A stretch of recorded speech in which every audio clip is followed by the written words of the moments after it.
Hey guys, Dana Cardtech 710 here, coming at you with another video. And for the past couple of months, I've been filming videos from this office here. My wife and I just recently finished a remodel. Actually, it was a water damage from a burst water heater, but it ended up turning out to be a full-scale remodel because my wife wanted some upgrades. And it took us about 4 months. And after the remodel was completed, we actually made this room here, which was a storage room, into an office. My wife just recently got a job where she gets to work some hours from home, but I spend a lot of time in this office going through my collection, filming videos, watching ball games and movies that I like.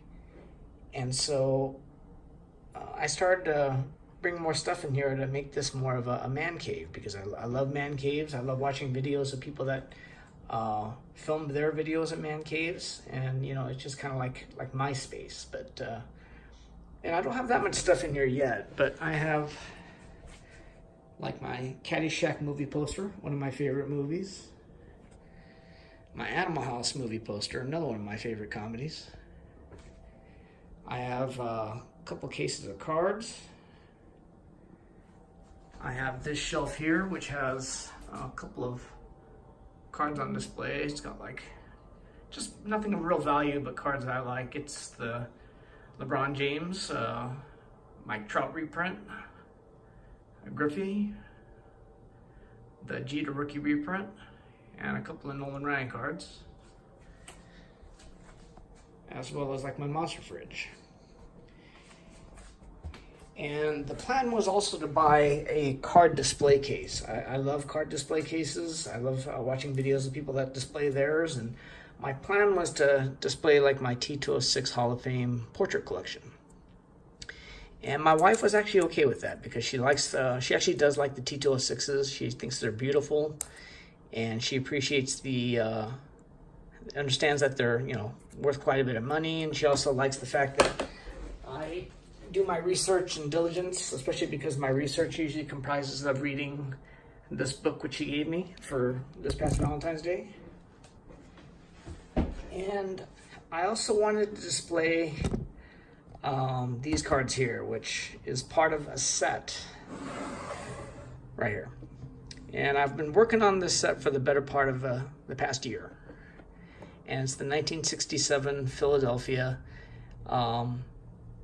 NFL Insignia, NFL logos. And it's a 16 card set. And most of them, you know, not really of any real value.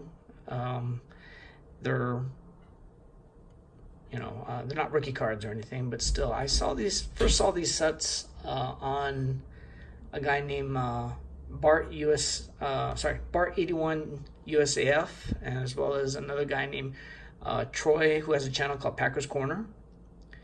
And I just thought it was a really cool set, so I started to collect them. But the set took me so long to put together because you really can't find these cards already slabbed. Most of them I had to buy raw and submit into PSA, and because PSA takes so long to get back on the turnaround on especially bulk orders, it took me the better part of a year. And there's also no checklist. I actually had to find out through like card forums that there's actually only 16 cards, because 1967, some of the other teams like the Raiders, the Kansas City Chiefs, the Patriots, they weren't actually a official league mixed team yet until 1970, when the AFL and the NFL merged. So this is only the 16 teams that were actually part of the NFL at the time. And most of these cards, the first few cards, look just like the NFL logos they have today. Like the Atlanta Falcons, looks just like the logo today. The Washington Redskins. And this is the only card that actually got slabbed. All the rest of these I had to buy raw and submit. Minnesota Vikings. Again, looks very much like the logos of today. You got the Pittsburgh Steelers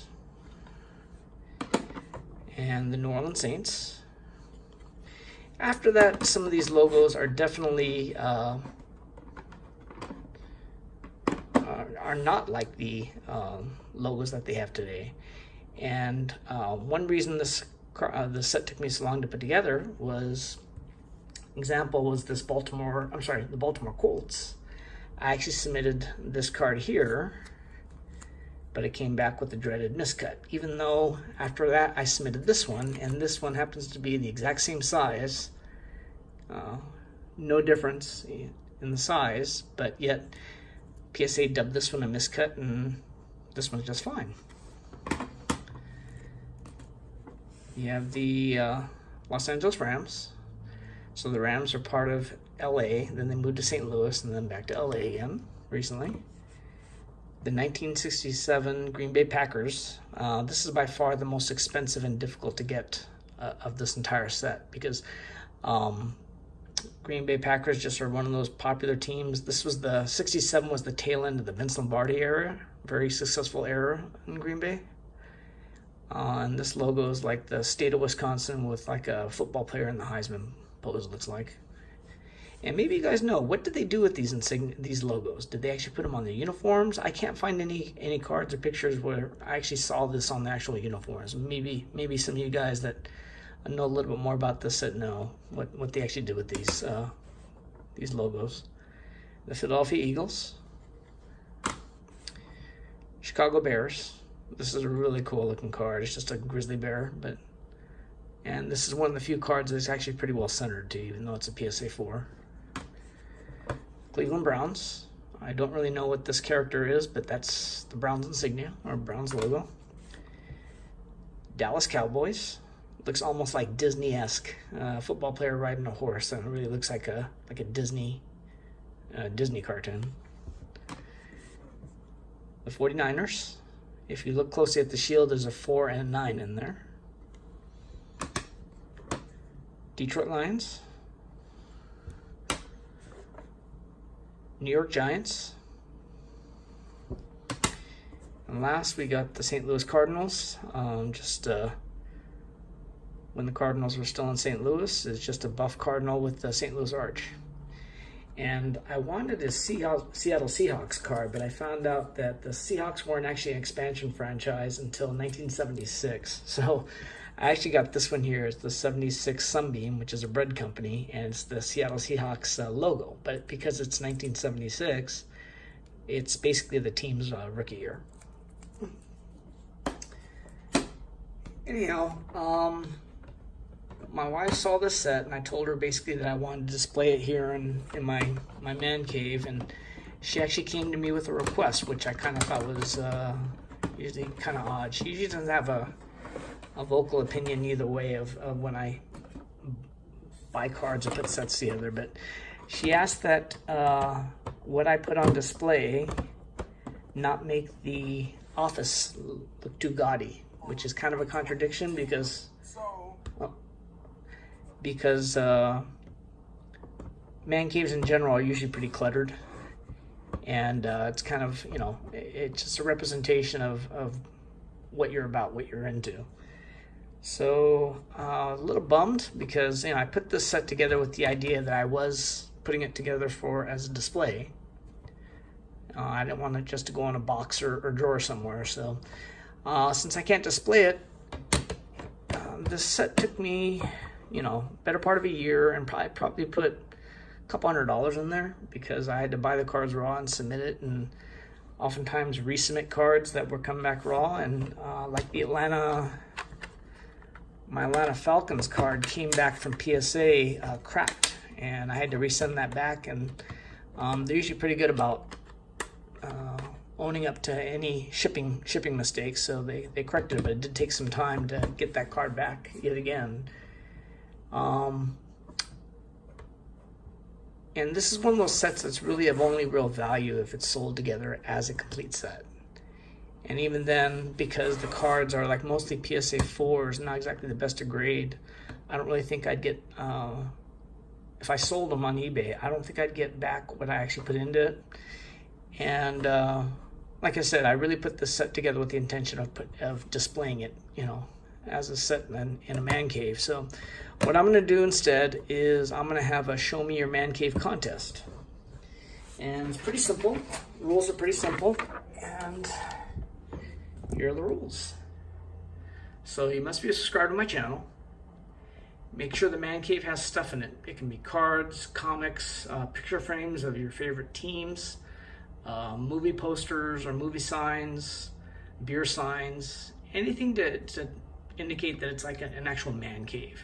It could be not necessarily a whole room. It could be your converted garage. It can be a corner of a room. Display a spot in your man cave where you plan on putting the cards. Now I know that 16 cards is a lot of real estate to devote to in anybody's man cave, but if you're like a New York Giants and a Cardinals fan, then even just a couple cards. I'd like for you to actually display these in your man cave. They show like a display case, a shelf, or maybe even a table where you plan on putting these. Doesn't have to be the whole set. It's just I don't want the set to be put in a box or drawer somewhere. And the winner will be announced on the randomizer on Saturday, May the 12th. And I haven't figured out what to give away as consolation prizes yet, but I will have a second and third place prize as well. But first place will be this 16 card set of the 67 NFL Insignias. I'm not going to include this one here because it's really not part of the set, and besides, most people aren't really Seahawks fans anyways, but I am keeping this one.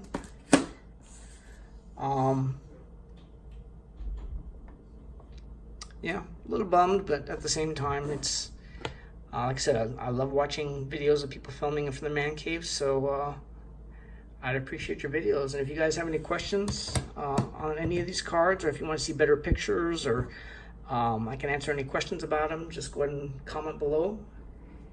And please post any videos on this particular video. So, as always, guys, appreciate your comments.